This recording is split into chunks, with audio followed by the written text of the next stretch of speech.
What's up, guys? This is Ray. So today is the 2nd of April, 2017. So a little over a week ago, I posted a video going over the associations with Black Moon Lilith and Sagittarius and how it will influence each individual house within a natal or transit interpretation. I emphasized briefly in that video that I only fixate and I only, attribute some value or usefulness to the Black Moon Lilith, because there's the true Moon Lilith, there's the White Moon Lilith, and there's the Black Moon Lilith.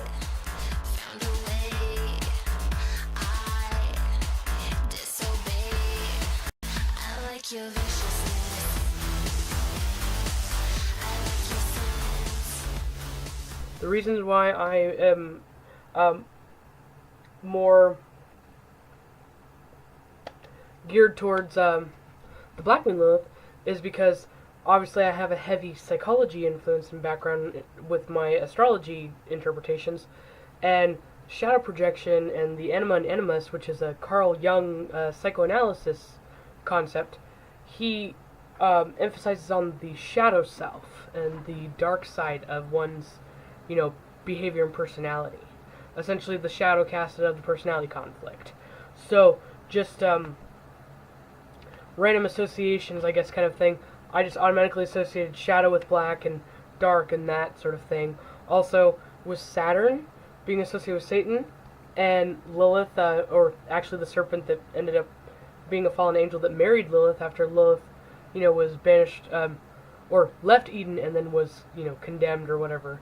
And then she basically committed herself to the sapient, the serpent god, which is essentially Saturn. And in fact, if you download or install this star chart app that you can get on Google Play, it's free.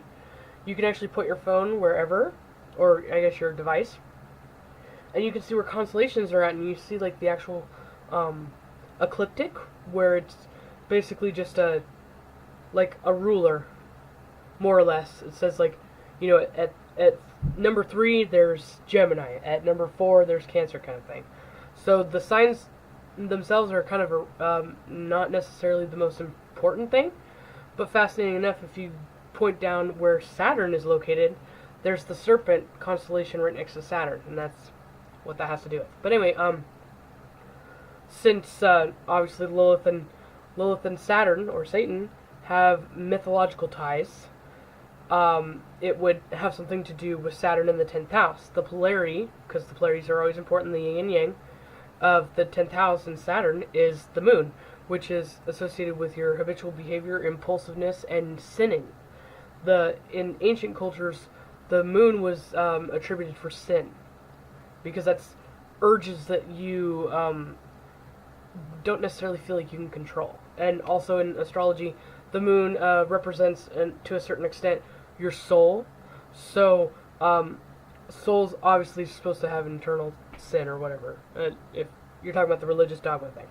So that's why I attribute Black Moon Lilith, because it makes sense. Saturn is associated with darkness, but then also if you look at an astral wheel, the top of the chart, so between the 7th house to the 1st house, that's supposed to be where the sun's above the horizon, so that's the light, right? And then below it is when you're born at night, from the 1st to the 7th house, and that's darkness. So if essentially Saturn is light, is on the light side, the polarity would be the manifestation of its darkness, which would be sin, the internal desires that people don't always reveal. So that's my background as to why I just focus on Black Moon Lilith. But there was someone who asked on my YouTube channel,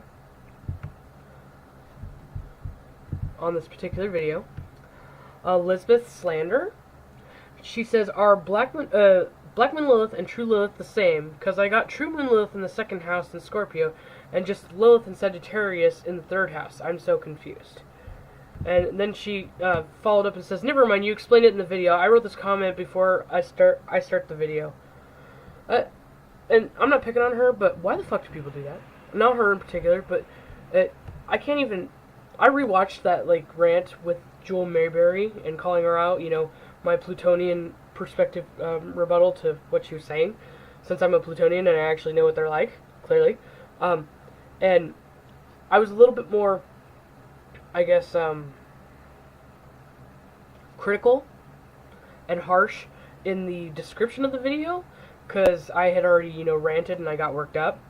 And I rewatched the video and I'm like, wow, I'm not even anywhere near as harsh and mean in the video as the description is. And that just demonstrates that those people didn't watch the video. And a couple commentators actually even admitted, of course nobody's going to watch this video. I'm like, why are you even fucking commenting about how horrible I am in the video? You're so retarded. Not this person, especially since, Elizabeth, you admitted that you didn't watch it just yet. Which is totally fine. I mean, I totally respect you because you at least said that. And even if you didn't, that's still a valid question, and that's why I'm actually making this video. So, I, initially have said, more than once, that I don't give a fuck about White Moon Lilith and True Mean Lilith. But just to challenge myself for mental growth, and so I could be a little bit more open-minded, or maybe review things that I've possibly overlooked that might be important in the future. I like to challenge myself every once in a while. So I have an app on my phone just to generate charts. It's really chintzy and it's not very detailed. But I just added the True Lilith, and I already have Black Moon Lilith obviously in there. And then I added the White Lilith, and just for the hell of being completely thorough and I guess educating myself, I thoroughly examined my chart, my boyfriend's chart, a couple other people's charts that I've known, for at least 5 to 10 years. And I pretty much, I'm like their personal counsel, because my friends essentially were my first clients, and so I know like their deepest struggles and stuff, which is a lot with what Lilith's about. So it didn't take very long, probably about 15, 20 minutes, 30 minutes tops, for me to get the gist of what the different associations with all the Liliths mean. So if you think of the yin and yang thing, I reference that a lot, but that's a very important symbol. If you think of the White Moon Lilith being the white side with the little black dot, and the Black Moon Lilith being the black side with the little white dot, that's a simplified kind of explanation for that. Now, when you're talking about the 3, I noticed that 3 is very prominent in numerology and esoteric stuff and astrology in general. Past, present, future, mind, body, spirit, and mental, physical, and spiritual, that sort of thing. And then I noticed that there's a lot of 3s with things. And I just find it fascinating that Lilith, yet again, has 3s.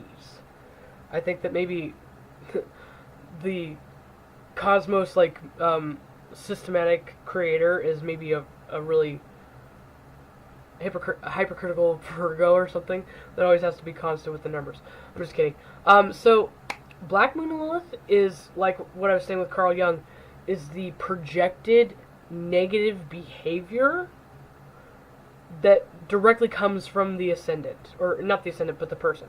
So, if we were going to use me as an example, my Black Moon Lilith is going to represent the nasty things about my personality that are directly attributed, to either taboo or secret or repulsive kind of things that I either hide or that I don't make known to other people because I'm using it against them, and or it's something really fucked up that people should feel, ashamed for. And that's why the Black Moon Lilith being representing like the polarity with Saturn would be attributed to the moon. And White Moon Lilith also would pretty much be the manifestation of the moon, which again just makes me think of how unnecessary that is. So it's kind of like when you have, like, the second house has Sagittarius as the ruler, but you also have Jupiter in the 7th house. So where does Jupiter actually influence the most? Does it influence the house that it's sitting in, or does it actually influence the second house? It actually influences both of them. In fact, not only does it influence both of them, but usually the problems or themes that stem from both of those placements are usually correlating or like similar direct themes or cycles. See what I'm saying? They complement each other. So I just from kind of looking at it, and just from the way that the esoteric systematic kind of thing works with the if you actually know the formulas more or less for different, you know, astrology patterns, energies, and chart rulers, planet rulers and stuff, there's always some sort of depositor or, you know, contributor to things. So the moon would obviously have something to do with your impulsive behavior and your sinful things that you can't control. And wherever the white moon Lilith would be either another facet of that or something else that feeds into your impulsive, you know, sinful nature. Or the white moon Lilith could even represent a trigger. So it's just another facet of the moon. And it's kind of unnecessary. That's what the whole moon's about, right? And also, Lilith is supposed to be associated with demons, which is darkness. And I've even talked about this in my Origin of Lilith and Saturn video, which is a very good video, by the way. Talk about more of the mythology and the source of the stories. And I go into actual manuscripts that I've handwritten out, word for word, so I actually can demonstrate that I read the mythology, unlike every other YouTuber that claims they have, and they don't know anything. But the 6th day of creation is associated with demons and the ether spirits. The ether spirits are supposed to be the dark kind of, consciousness that attacks man. Funny enough, down the grapevine from, like, the Saxon and the Babylonian kind of cultures, it just got mistranslated. They determined when people would get, like, the flu or influenza or the plague, that it couldn't just be some sort of random bug that they got, that it had to be somebody intentionally going after them. The culture projecting its own barbaric behavior, right? Isn't that hilarious? That feeds in the Black Moon Lilith kind of archetype, by the way. So that got, inscribed and perpetuated forward, and essentially disease was linked to some dark, invisible, evil man thing or creature, because they assumed that somebody who would, torture man like that obviously couldn't be human. So that's where the actual origin of hobgoblins, monsters, boogeymen, demons, and Lilith came from, was disease. And I find it fascinating that obviously mental health and physiological health are significantly, if not directly, it's not even arguable, correlated and affecting each other. And Black Moon Lilith, demons representing disease, and Black Moon Lilith specifically is more or less a facet of mental illness, or things that are toxic or infected within the mental state of the person. And her being associated with darkness, I don't understand where the hell the white moon Lilith thing comes into play. I don't. What is that? Really? Okay. I'm not gonna make this into a rant. But so the true moon Lilith, I think that would be the one that I would even, bat an eye at, maybe more than once, just for therapeutic purposes, instead of the white moon Lilith. And I say this because I've talked about, like, the origin of problems or disease.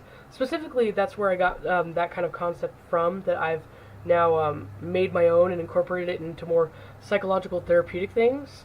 So Socrates and Hippocrates, who are the Greek philosophers, astrologers, and the fathers of what is now modern medicine, that determined, instead of you treating symptoms like they do nowadays, that you're supposed to find what's causing it, because the symptoms aren't necessarily a problem. The symptoms are supposed to be your body communicating that there is a problem. So when you're masking the symptoms, all you're actually doing is slowing and killing your body off, even and prolonging, suffering, while, using some chemical compound to mask the symptoms, and you actually think that you're better, but you're actually still dying. That's why, people who are on prescription drugs that have chronic conditions become lifelong customers. And that's exactly what Big Pharma wants.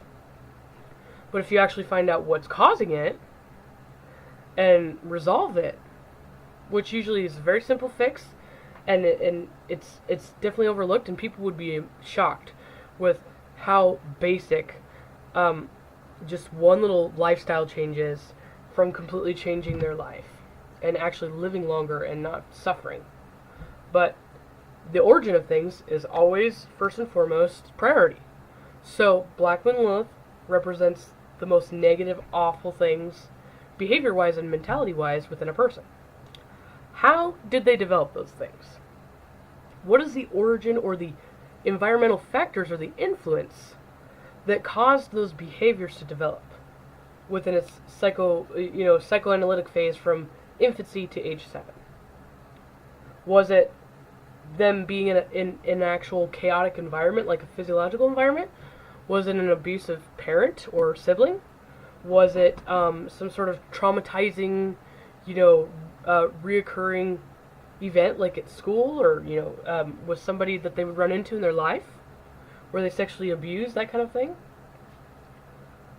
That, in particular, whatever would be the shadow casted by Saturn within the first 7 years of development, which is something I also elaborate on in that Origins of Saturn and Lilith video that I did. True Lilith is the origin of the, enema and animus, negative, toxic behavior that Black Moon Lilith represents. And again, like I said, the White Moon Lilith, I don't know, that thing's dumb. I really would love to have a talk with whoever the hell made that up, because that's just a waste of time. I understand that I'm starting to accept and at least admit that some of the asteroids are, shed a little bit of a different perspective, I guess, or put a different color or spin on things, but they're not all necessary. I remember when I first got my Solar Fire software, and I'm like, maybe I should just add all the points. And I hit the all points thing. There were so many points that there wasn't any even space open on the chart wheel. And there were so many aspect lines intersecting everywhere. I couldn't even make what was what. And I'm just like, well, the more variables you put into that, anything's possible. So, granted, that if you have somebody that's specifically asking a certain question, I guess, if you really want to be tedious and Virgo-y about it, you can go through every single one of those and go, maybe it might be this one, maybe it might be this one. But if you actually rehearse yourself with a lot of the ancient associations and mythology, and the stories behind the constellations that are in the quadrants with the planets, you'll actually understand the archetypes of a lot of these asteroid points that are not necessarily crucial to interpreting a chart. And instead of you worrying about, translating all these other different points and, having to contribute, kind of like the deflecting thing or, contributing thing where the energy's kind of, spread out everywhere, you'll understand what planet lord it came from, and you're actually going to be more consistent and accurate and less overwhelmed, and actually be able to, explain it to your client or whatever a lot easier, and be a lot more effective, at least for them to understand their own chart, which I think is important. I don't understand why I'm one of the only astrologers that seems to have no problem with physically showing somebody their chart and then going, for example, a client's not going to sit there and have the time, maybe they want to, but they're not going to have the capacity to necessarily teach themselves everything about astrology. If they could, and they would have done it, and they wouldn't be paying you, right? So there's no reason why you can't just help them out. So, this is obviously an example here, but I would have no problem going, okay, so by the way, that little symbol's Pluto, and because you're a Scorpio rising, Pluto's your key planet, so that's the most important, and it being in the 12th house means that you have no fucking idea what it does. Yes. And then you also have your moon and your Venus and your Mercury in the 8th house, which means that you hiding your feelings, your dysfunctional relationships, and your mentality and your thoughts from others is directly attributed to the malefic kind of effects of this Pluto in your 12th house near the ascendant, which sabotages or creates some sort of malefic effect with your personality or your persona, your ascendant, and the way that you interact with people, basically fucking up your relationships. Because you don't understand what Pluto does. You don't understand that your defense mechanism for hiding like your mentality and your feelings or whatever, and your intimacy issues, is actually your undoing. See, and I could just tell them, yeah, you hide stuff from people, and you should really stop doing that. That's great. Assuming they want to listen to you and they acknowledge what you're saying. I just feel like it just sinks in better for them if you kind of show them. And also, if they buy this and they take this home, and they kind of just, Google some, chart interpretation kind of techniques or whatever, just understand their own. Because a lot of astrologers, especially YouTube astrologers, will do the same thing, kind of start reading their own chart, and then maybe they'll read like one or two other people's charts, usually, their significant other or their kid. And then they think that they're a fucking expert because they understand everything about their chart. I'm like, of course you understand everything about your chart. You understand everything about you, regardless if you're, openly acknowledging it or if you're consciously aware of everything. You actually do know yourself to an extent. So it's easier for you to pick out, oh yeah, that's what that means. Oh yeah, that's what that means. But that doesn't mean that it applies like that to everybody. And you don't know everybody like that. Okay? So there's no harm and there's no shame in showing somebody their actual physical chart and explaining what the freaking symbols mean and why they're like that, okay? Just telling them about Pluto being in the 12th house and Mercury and Venus and the Moon being in the 8th house is not going to teach them all the mechanics and formulas with astrology. It's just not. So, I honestly, that's kind of like in my gut what I feel. The other astrologers don't actually want to show people that because they don't want people to then do it for themselves. But again, like I said, if an astrologer, that's why I start, criticizing and saying they're not real astrologers. I know, I'm supposed to stay away from that stuff, whatever. If they actually were like legit, like they knew their stuff, and they were consistent and accurate, and they were able to demonstrate that over and over again, like I do in a lot of my rants and my videos, they would know that it takes years, and if not a longer than a lifetime, to be able to interpret this and to a point of like a perfected kind of occult science thing. And they would know that they'd be putting years and years and years just so far into their rigorous study, and that showing somebody their chart for 5 minutes is not going to then put them at the same level as them to where they're useless now. The only reason why that kind of insecure kind of, capacity to do what they're doing would stem from is that they actually don't know how to read charts. Like, a lot of them evidently don't, and that's what my rants are about.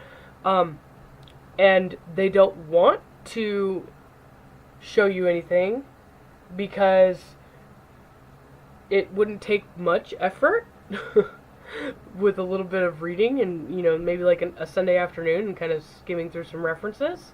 Hell, even watching all my videos, you probably would, learn the gist of the basics. You could actually do their job because they actually don't know how to do what they're doing. And that's actually my personal gut feeling as to why astrologers don't like to share that stuff. That's just me. That's just what I think. But yeah. Anyway. I think I answered everything with that. True Moon Lilith is the origin of the nasty mental toxicity, or the origin of mental disease. Black Moon Lilith is the symptoms or the behavior, or the effects, the side effects of the exposure of the True Moon Lilith. And the White Moon Lilith is just an unnecessary thing that the only reason why I would even humor it is that polarities are always important, and I noticed that White Moon Lilith is exactly opposite of Black Moon Lilith in all of the examples in the charts I was looking at. Makes total sense. Also makes total sense why you don't need it. Because it just, reinforces my point that white is the opposite side, meaning that it's nowhere near the source of the problem. But yeah, I'm gonna go. Wow. Sorry this took so long. This should not have been this long. Is there someone there who cares for God-forsaken souls and God-forsaken man? Is there someone there who cares?